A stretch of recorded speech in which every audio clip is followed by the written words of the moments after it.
sky, 'cause you're a sky full of stars. I'm gonna give you my heart, 'cause you're a sky, 'cause you're a sky full of stars. 'Cause you light up the park. I don't care, go on and tear me apart. I don't care if you do.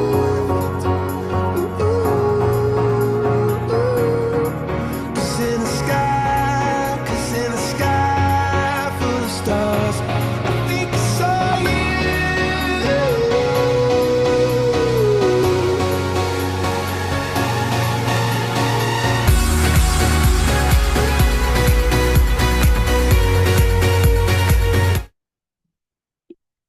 Hello, everyone. Thank you so much for being here. Welcome to our 13th Protothon, our online UX hackathon. We're so happy to have you all here. Let's get started. Hello. Hello. Hello to everyone from around the world. Good morning, good afternoon, good evening. We have people from 60 different countries here, making this our most diverse Protothon yet, as you can see from the map. Thank you all for joining, even at these crazy times. We really, really appreciate it. So first off, what is the Protothon? The Protothon is an online UI UX design hackathon for designers by designers. This is a no-code hackathon, just design. It is organized by Dubs Tech. We are the largest tech registered student organization at the University of Washington, and we are in our 13th iteration. The hackathon is for both beginners and pros. We welcome everyone. So when and why did we start this? We started this in 2017. It was just a small hackathon in person. Why did we start this? Because a lot of designers felt unsatisfied after hackathons because they're very prone to developers and they're very code heavy, while designers felt like they didn't have a hackathon where they could really show their experience and their skills. That is why we started the Protothon. Here at the University of Washington, the first Protothon happened with just 20 designers in the room, and now in our 13th iteration, we are at 1,700 registrations from over 60 countries. So we are super, super grateful for anyone joining again from last year or previous years, or if it's your first time. Welcome to everyone. Here's a little bit about the schedule for these next 2 days. So right now we're at the opening ceremony. In about 30 minutes, you guys will break out into design and start your guys' projects. At 9:30, if you haven't found a team yet, we have a team building event for those who are still looking for teammates. Here you'll get a chance to meet other people and form a team that aligns all your guys' experiences and skills.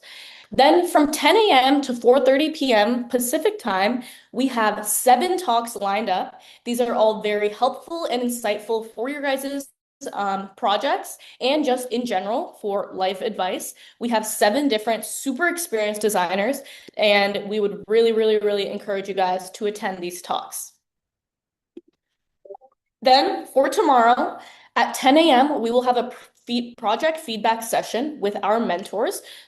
So if there's anything on your project, your slideshow or just your Figma that you need feedback or advice on, please come to this project feedback session. We will have industry professional mentors there to give you one-on-one advice about anything you want advice about.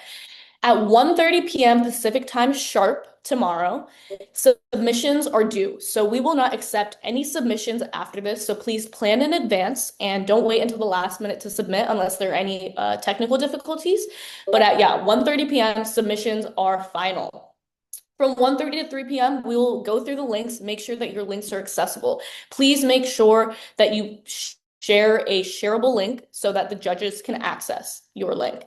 At 3 p.m., judging will begin. Nothing for you guys to do here. Me and the rest of my team will meet with the judges, and the judges will spend 3.5 hours going through all of your submissions and figuring out who the winners are. Throughout judging at 3:30 p.m., we will have a design showcase. So this is for you guys if you are wondering about what other people created, if you want to share your projects with other people. This will just be the participants will be at the design showcase and you will present to other participants and hear from other participants. So yeah, if you want to come to this, come prepared to share a slideshow and talk for about 5 minutes. Very short presentations just to other participants. Then at 4:30, we'll have a networking meetup. Again, this is just for the participants. So if you want to meet other people that participate in the Protothon, increase your connections on LinkedIn, and just meet other designers, this is a great place for you. Please come to that as well. Note that those two events are optional, but they are encouraged. Then tomorrow at 6:30 p.m. Pacific timing, we will have our closing ceremony. This, we will wrap up the Protothon and announce all the winners. So please show up to this if you want to know if you won. And all the talks and the closing ceremony will be recorded. So let's get into how the Protothon works. The first step is to understand the problem. You pick from one of the prompts from our tracks. This year, we have 5 tracks, including classic, enterprise, mental well-being, travel, and real estate. We will provide a link where you can look at all these prompts in detail, and each prompt will give you some info, but you're encouraged to research the problem yourself and figure out a creative solution. This is our hub for the Protothon. Everything you need, you will find on this website. Please scan this QR code. We will also drop it in the chat as well as the Discord. Here you will find all the information you need about all the prompts and the schedule relating to the Protothon and any forms, including the submission form and team registration form. I'm going to have Zosh explain a little bit about the prompts now.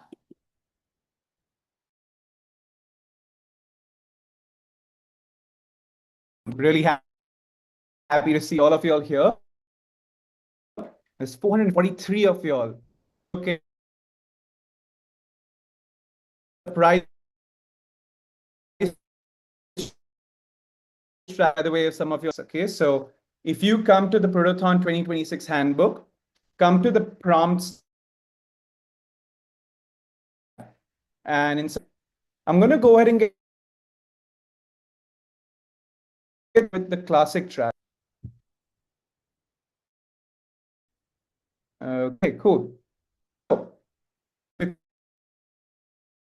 From the Epic Gains is a gym app that also go ahead and starts to, now currently in the Epic Games app, it's basically a Pokemon that keeps leveling up as you level up in your fitness journey. And it has quite a few usability issues that the founder Mehul Gaude has gotten to know via user feedback. So your task is to go ahead and redesign Epic Games, okay? So I'm just going to go ahead and explain the task to you in a little bit more detail. Your task is to redesign the Epic Games app so that it is genuinely easy and motivating for a first-time gym goer to understand what they should do, how they should log their workouts without it feeling tedious, and so that they can keep coming back over weeks and months, okay? There are many fitness apps already out there, as many of you may be aware. Most of them, just ask you to go ahead and log in your workout. What differentiates Epic Gains versus all of the other apps is that you also have a pet companion that is growing with you. So this concept is not new. Okay, you already have a lot of apps in the world that kind of do this. You have Duolingo, you have Habitica, you have Walker, you have Finch. They all have these like pet companions that kind of grow with you, that kind of follow you in your journey and, kind of nudge you to do certain things. So we want to bring the same thing for fitness, okay? Now I've gone ahead and listed out a lot of things you should consider. Okay, some of these are very critical for you to think about, such as how will you design this app to be easy for first-time gym goers? Most people who are going to the gym for the first time have no idea what the machines are. They have no idea what exercises they should do. They may not even know what their goals are. So you need to make sure you have an experience that's easy for them to, follow through and so that they can keep returning. Okay, because right now when they go into the other apps that exist, they look at that and they're like, I don't even know where to start. I don't know what workout I should be doing. So think about how do you ensure a first-time user does not feel overwhelmed or scared about what they are doing. Okay. Think about how will you go ahead and ensure that there's a nice connection between the pet companion and the user. Okay.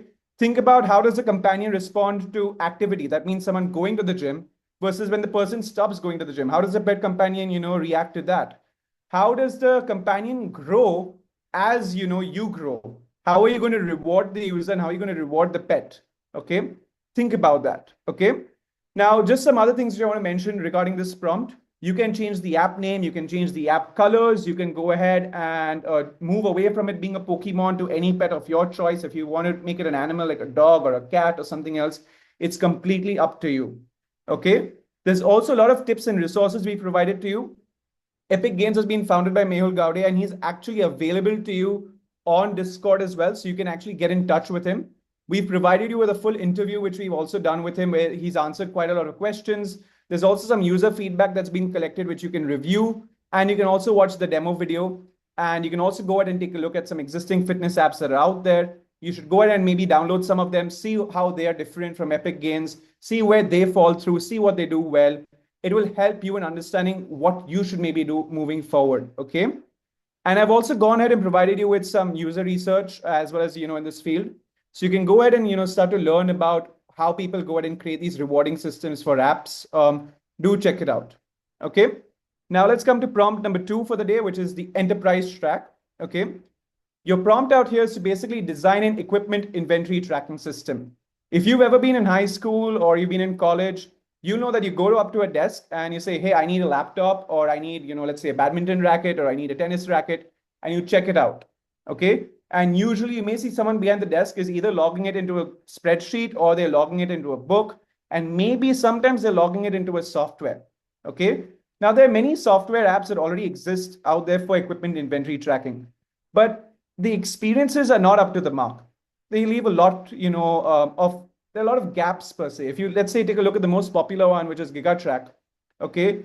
I'm just going to load this up for a second. Come on. Okay. If you take a look at GigaTrack, it looks like it's, a website from the 90s. Okay. Let me go ahead and open this up so you can take a look at it. So we get a good screenshot up. Let me come back here. I think it's in the video. I'm sorry. So if you go ahead and take a look at what exists and what's most popular, this software looks like it's from the 90s. Okay. There's a lot for you to work on. Okay. As you can see, it's very, very, very dated. Okay. In all parts of the user experience, even in the way the table is shown, in the way the drop downs appear, in the way the forms are made, there's a lot to be improved. Okay. So your job is to go ahead and basically design an equipment inventory tracking system. And this should, work for all institutional contexts. Okay. So it should work for gyms, it should work for IT departments, it should work for a community recreation center. It should even maybe work for a library. Okay. So don't just think, oh, this is only going to be for, a sports gym, or it's only going to be for an IT department. It should work for all kinds of, offices and, industries. Okay. Now, things to consider. Number 1, how will you make checking in equipment and checking out equipment fast and frictionless? Okay. You want to make sure it's supremely fast, even when you're, bulk checking in items or bulk checking out items. Okay. How will you go ahead and communicate to the department who has what item? Many a times what happens with IT departments is they don't know who has a particular laptop, who is currently, going to rent out a laptop, maybe who damaged a laptop, who has gone ahead and lost a laptop. How will you go ahead and communicate that to the user? Okay. And you should also go ahead and think about what data do you need to collect about a particular item. Okay. So there are many things you could maybe collect, such as, for an item, there'll be a category, a name, a serial number, a purchase date, how much it cost, the condition when you got it, what's the current condition, who is currently borrowing it, who's borrowed it in the past. There's a lot of metadata for you to think about. Think about what metadata you want to store and how you want to present it. Okay. Now, in terms of tips and resources, I've gone ahead and provided you with some links, for some existing platforms. So there's GigaTrack, and there are quite a few other platforms out there. All of them have UX experiences which could improve. Okay. They all have user experiences that are not up to the mark. Okay. And yeah, that's the second prompt. That's enterprise. Now we're going to come to mental well-being. Okay. This is the third prompt. So mental well-being this year is going to be covering a topic known as not a stranger. Okay. Many of y'all may be aware of initiatives such as Humans of New York, the Strangers Project, Hunter Prosper Stories from a Stranger, Meet Cutes New York. all of these have some beautiful stories that you may, usually see on Facebook or on Instagram. Now, the problem is that these stories are very localized to where the founder of the organization lives. For example, Humans of New York only covers stories about people from New York, okay? Or even Hunter Prosper, he can only cover stories about from people in the regions he visits and goes to, okay? And the thing is, we have people from over 180 countries in this world, right? So we want to go ahead and bring all of their stories to the forefront. And we want to create a platform that allows people to go ahead and share their stories anonymously, or if they want to go ahead and let people know their identity, share it with their identity. Okay. So we want to go ahead and ask you to design a mobile app that allows people to share their personal stories anonymously or openly, and allows others to receive those stories in a way that feels warm, human, and meaningful. Okay. Now, some important things for you to consider. Okay. Number one, how are you going to go ahead and build a space where empathy and honesty is recognized and appreciated? Okay.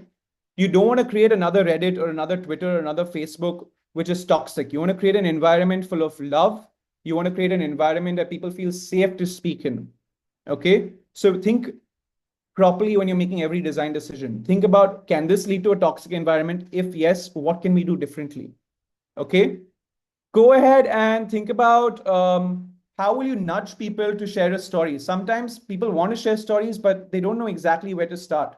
How will you nudge them? Maybe will you nudge them with some topic ideas? Will you go ahead and ask them questions? Think about how you will have them open up. Okay. And don't make it like filling out a form. Okay. Think about how can you make it just super easy where someone comes in and they can just open up without having it to feel like a burden, like it's too much work. Okay.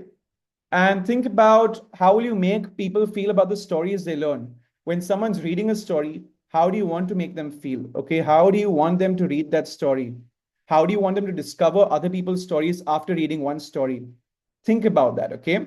And the other most important thing is we are going to be going ahead and like this app is for people from around the world, right?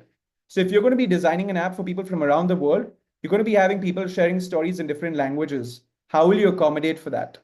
Okay, think about that. Now, in the tips and resources, we've gone ahead and provided you with links to some existing projects, such as the Strangers Project and Meet Cutes and Humans of New York and whatnot. We've also gone ahead and provided you with some interviews from the creator of Humans of New York, where he's spoken about how he built a community. Maybe there are some lessons that you can take from there and bring it into your app. Okay. And then look at how anonymous sharing platforms like Git Yak and Whisper failed. So this has been tried before, but they failed. Look at why they failed and think about what you could do differently. Okay. And we've also gone ahead and provided you with some links for some readings. So if you go ahead and take a look at the readings, you'll be able to understand about how people storytell, and maybe you will, maybe get some inspiration how you want people to storytell on your app. Okay. Now this brings us to the fourth track, okay, which is the travel track. In the travel track, we have a project that is to design a trip planner for the anxious traveler. Okay. Imagine tomorrow you want to visit a new country. Maybe you want to visit China or you want to visit the United States of America. And you have a budget of maybe, let's say, $1,000 or maybe $2,000 or $3,000. And you're going to go ahead and maybe travel with maybe a parent who is elder. Maybe you're going to travel with a child. And you begin to start to feel overwhelmed. You're like, oh my gosh, I need to get visas organized. I need to get my tickets organized. I need to go ahead and ensure that I have all the right apps. Will I have the Forex with me, which I need? Will my card work out there? I've never been to China. I've never been to USA. I don't know what is there to see. Okay. And you'll start to have these questions. And over time, as more and more questions come in, you'll begin to feel more and more anxious. Okay. Now, there are a lot of apps that have already tried to solve for this space. They've not done supremely well. Okay. And there's, again, still a lot of, opportunity. And that's where you all come in. Okay. So if you take a look at some tourism board websites and apps, they already exist, but they're not necessarily tackling the entire solution. So think about what you could do differently. Okay. So your task is to design a mobile app or website that helps an anxious or overwhelmed traveler plan a trip to a country of their choice from the moment they decide on a destination to the moment they land. Okay. The app or website should reduce the decision fatigue, surface the right information at the right time and make the traveler feel confident and prepared. Okay. So you don't want them to feel overwhelmed about, oh, where should I go? Where do I get my Forex from? You want to try and guide them so they feel less overwhelmed. Okay. Now, there are over 180 countries in the world. When you're designing your solution, you can have a user maybe select one country, and then your entire solution which you design can just focus on that one country. You don't need to focus on 100 countries at the same time. So maybe you're making an app that allows the user to select a country, and maybe the country is USA. And after that, every screen that comes after that is USA, or let's say it's Mexico, or it's China, or it is South Africa, or it is Australia. That's up to you. Just stick to one country so that you're able to go ahead and design things properly without feeling overwhelmed. Okay. So some things for you to consider. Number one, how will you help the user navigate all these different things they need to do? Okay, which is where will they stay, for how long, how will they figure out their visa applications, how will they book their flights, how will they go ahead and do their internal train bookings, if any, how will they get a SIM card. Think about how you make them manage all of that. Okay, think about how you'll understand if they're actually suited for your country, right? Maybe they want to visit USA, but you realize they don't have the budget actually for the trip which they're trying to do. Or maybe they are looking for a particular kind of vibe, and that vibe is not available in that country. Okay. You want to think about, is there an elder traveling with them? Okay. If there's an elder traveling with them, what can they do versus not do? Okay. So think about that. And then the last but not the least, think about the language issue. Many a times people don't travel to a specific country because they're very scared that they don't speak the language. Think about how you will help travelers feel better, well prepared. Okay. In terms of tips and resources, we provided links to some existing travel planning apps and tourism board websites and apps as well. I would highly recommend taking a look at these. There's a lot to learn from them and see where the gaps are. And then also take a look at tour agency websites. Tour agencies exist for this very reason, because people have travel anxiety. See what they're doing and see if you could do it at scale via an app instead of having humans involved in setting up tours. Okay. Now that brings us to the last prompt of the day, which is real estate. Okay. The real estate prompt is to help homeowners find the right interior designer. Okay. Many a times people want to go ahead and redo their entire home, or they bought a brand new flat or bought a brand new home and they want to do it up. But the problem is they may not know what vibe they're looking for, and they don't know who to trust. If they just go to Google and type interior designers around me, they maybe see 50 links to different interior designers, and they have to go through 50 different websites. They may ask a friend, and that friend recommends them someone, but they may feel like they're getting scammed. They may feel like they're getting shortchanged. They may feel like the person's not up to the mark for what they're looking for. And what ends up happening is that they don't exactly get a home which they're supremely happy with. Okay. So your task is to design a platform that helps homeowners find, evaluate, and connect with interior designers that are genuinely right for them. Okay, that's your task. And the things you want to consider out here: how and where will you figure out a homeowner's needs? Okay, how will you figure out what their style preferences are? How will you figure out their budget? How will you figure out their home type? Okay, how will you go ahead and make sure that they feel that they found someone whose style matches their vision? How will you ensure they feel like they're not getting scammed? How will you ensure that their budget is understood before having a conversation with an interior designer? What happens sometimes is there's a lot of misalignment in the budget. So how will you ensure the misalignment does not happen? And then how will you ensure interior designers communicate their entire portfolio of projects that they've done so far to the users who are looking at them?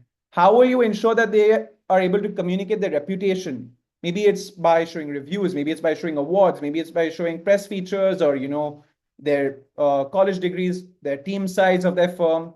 Think about that. How will they communicate their reputation? Okay. And most importantly, think about how is this going to be different from Google or Instagram?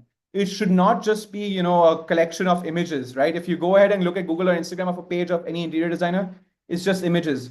How is your platform going to be more than just images? How are you going to differentiate yourself from, Google and Instagram and what else already exists? Think about that. Okay. In terms of tips and resources, think about what a user can do before signing up. Maybe, a user does not have to sign in right away or create an account. Maybe they start viewing homes, and only when they're interested, maybe, they start to sign up or provide more information to you. Think about how will you make the first call between a homeowner and interior designer more productive. Usually it's very mechanical. The interior designer shows a slide deck that they've shown to every other customer, and it gets very overwhelming and tiring for them. Think about how you'll make it not tiring. And then you can review existing solutions. Look at Instagram, look at Pinterest, look at Arcello, look at ArcDaily, look at Thumbtack, and then look at marketplace and listing apps in general, because this is a marketplace app. Look at Airbnb, look at Behance, look at LinkedIn, and then look at onboarding design patterns. In this case, because there's just so much to learn, progressive disclosure and progressive learning is very important. Okay, so go ahead and watch this video to understand how to do that.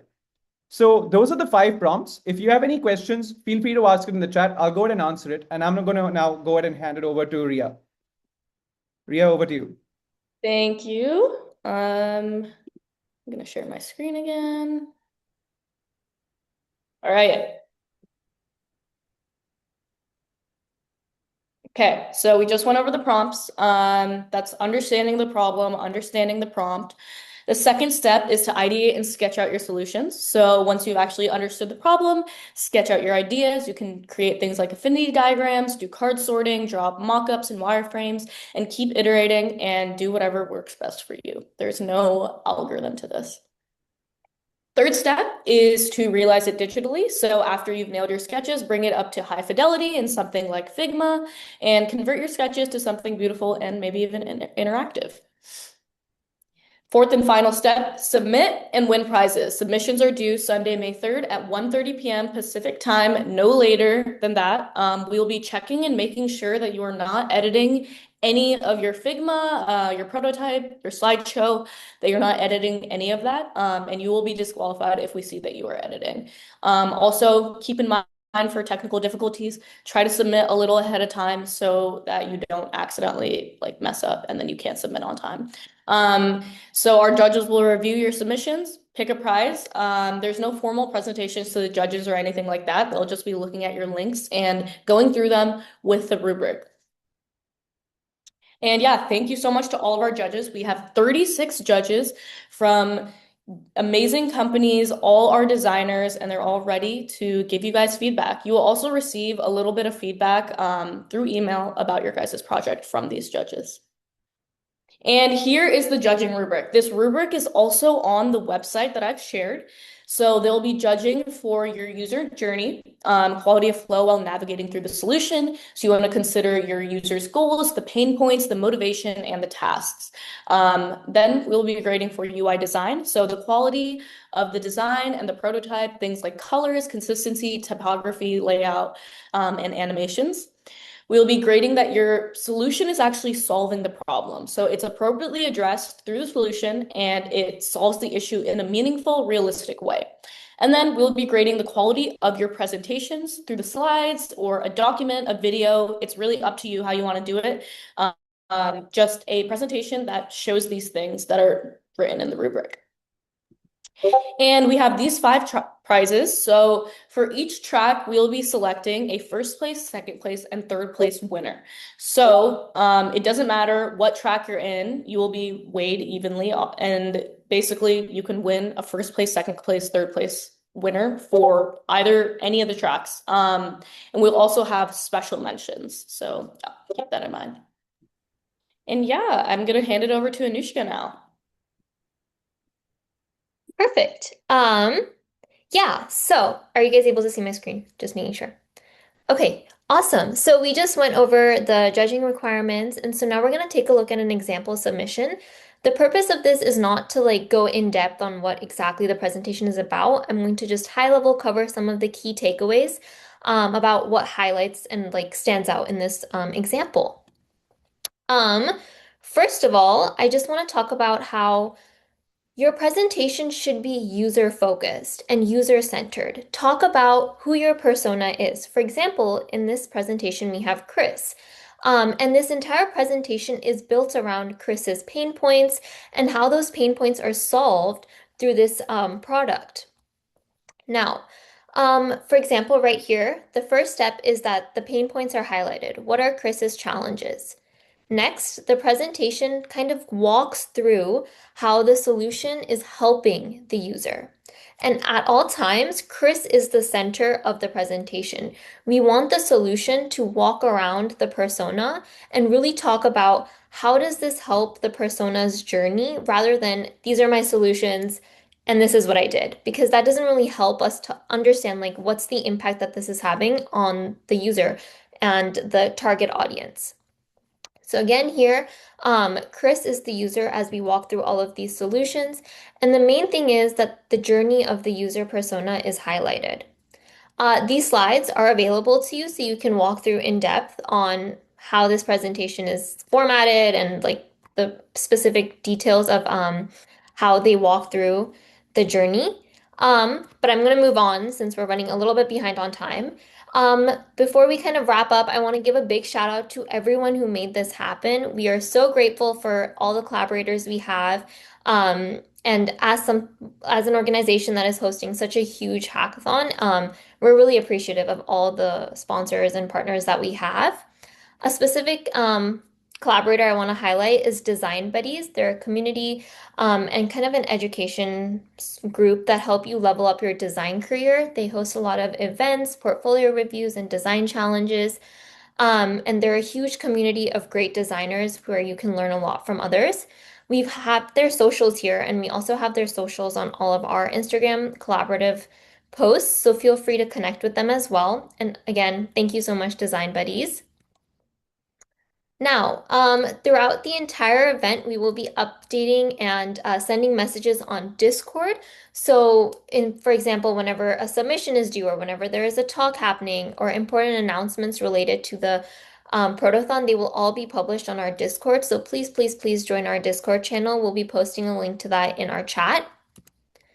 Now, if you need any help, there is a questions channel on Discord where you can ask mentors who will reply to you.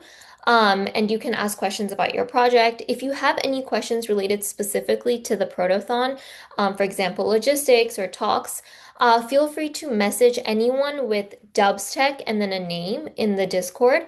That is our entire team and will be available throughout today and tomorrow to help you with any questions that you may have. Um, Now, I know that there are a lot of questions and my team is on it in the group or in the chat, but I'm also going to go over a few frequently asked questions. First of all, how big does my team have to be? So we have a maximum of 5 members per team, and that's a hard rule. We will not be accepting teams of more than 5 people. You can work individually if you would like to. Now, as Ria mentioned, we have talks and workshops the entire day.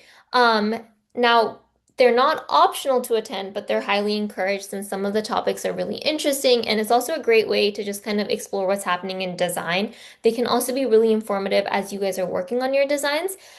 So while they're not optional, we highly encourage them. Come see or network, learn from others.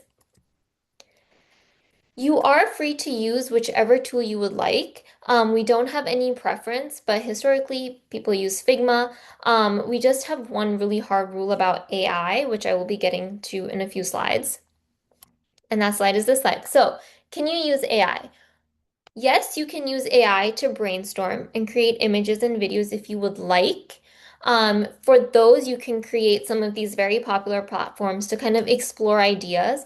However, the final product of the designs you submit and your presentation has to be your own work. It cannot be AI generated. So to make that very clear, the work that you submit, the designs, the wireframes, they have to be generated by you and they have to be created by you. They cannot be generated by AI. So for example, you cannot use Figma Make to submit your designs. When we are judging and going through all the submissions, we will be making sure that the wireframes submitted in Figma are not just screenshots and that there are layers and that we can see elements on the frames. And so this is a very hard rule. We will be disqualifying you if we see that you have used AI. Okay, so what should your submissions be? So there should be a submission to a slide deck or a document that walks through the user solution. So it should walk us through how you went about your design and kind of like what your solution is. So this is not like the actual Figma designs, wireframes. This is your presentation on how you tackled the specific track that you chose. And then we also ask for a Figma design file or a sketch file or a Webflow framer website that is your actual solution. So this is not the presentation, but this is what you actually designed. And again, no AI will be accepted. So please make sure that you do not use AI, no Figma makes, and no vibe coding with any AI. And when you submit, please ensure that all of your links are public and that they can be easily opened. After submissions have happened, we will go through and ensure that everyone can access all the links. If we notice that some of the links are not public, we will reach out to you, but if you don't get back to us in time, then unfortunately our judges won't be able to grade your work. Okay, so if you already have a team, please make sure to register your team. You can register your team by scanning the QR code over here. My teammates are also going to put it in the link in the chat. And so if you have a team, either if you're working individually or if you have a team of up to 5 people, feel free to register. If you don't have a team, stay on this call for our team building event, which is going to happen right after this. In this, we have like a very guided way for you to meet other people. We also have a Discord channel to create a team, so if you need to find other team members even after this event is over, feel free to use that. Now, those were all the questions that we had. Are there any questions that you all have? Please put them in the chat.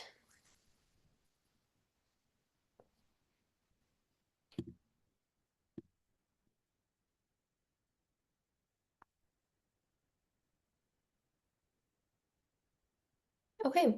So we'll answer those in the chat. Uh, Now that's the end of our opening ceremony, so you guys are free to start working on your designs if you already have a team and if you've already registered your team.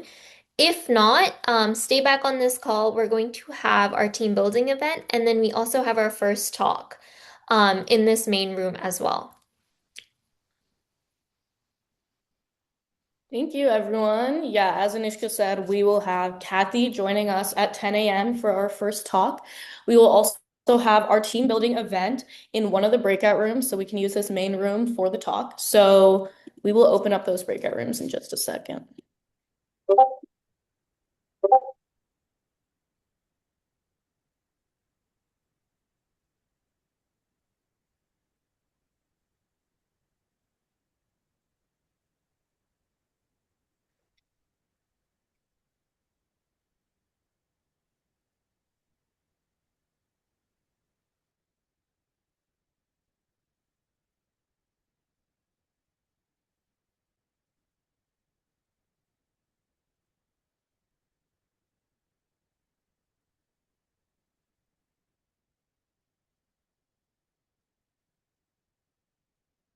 I'm going to start answering some of the questions in the Q&A. Someone asked, is it correct that there is no field in the registration form to indicate the selected track? That is correct. A lot of people end up changing their tracks after they do some research. So in the submission form, it will have a place where you can enter in what track you're working on.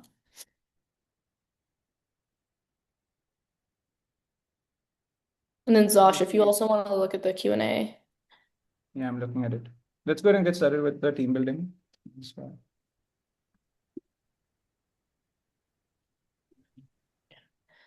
Simran, can you go ahead and open up? Yeah, there you go.